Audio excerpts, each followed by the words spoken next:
Sav on MasterChef made Lamprice and now the whole world is talking about it. So let's make this banger dish at home.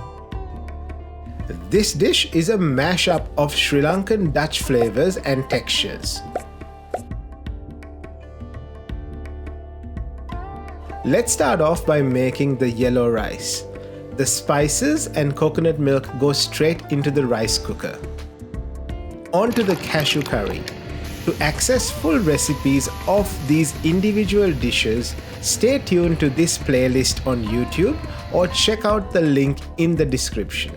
The fried and cooked green plantain is another key component of this meal. Adding spices to the plantain before they are fried locks in the flavors. Then add it to the curry. Many varieties of eggplant have been tried in this dish. My favorite is eggplant moju. A dedicated video on the eggplant moju is coming soon, so stay tuned for that. Next, we move on to making fish cutlets. Fresh salmon with lots of flavor is recommended. Be mindful of the little chef's taste testing, because they can't stop at one. Onion relish is next on the agenda. This is popularly known as sini sambal in Sri Lanka. Make sure you wait till the onions are caramelized for the best flavors.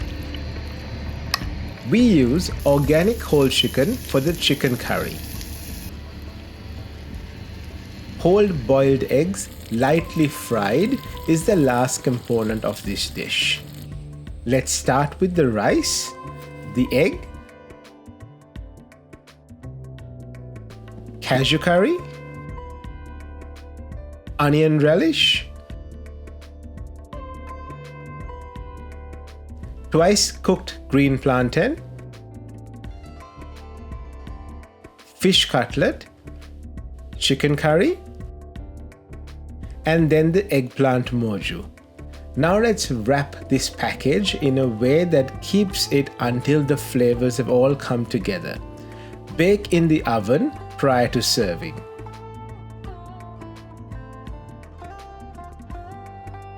Click here to see how to make a spiced jaggery pudding, the perfect dessert for this dish.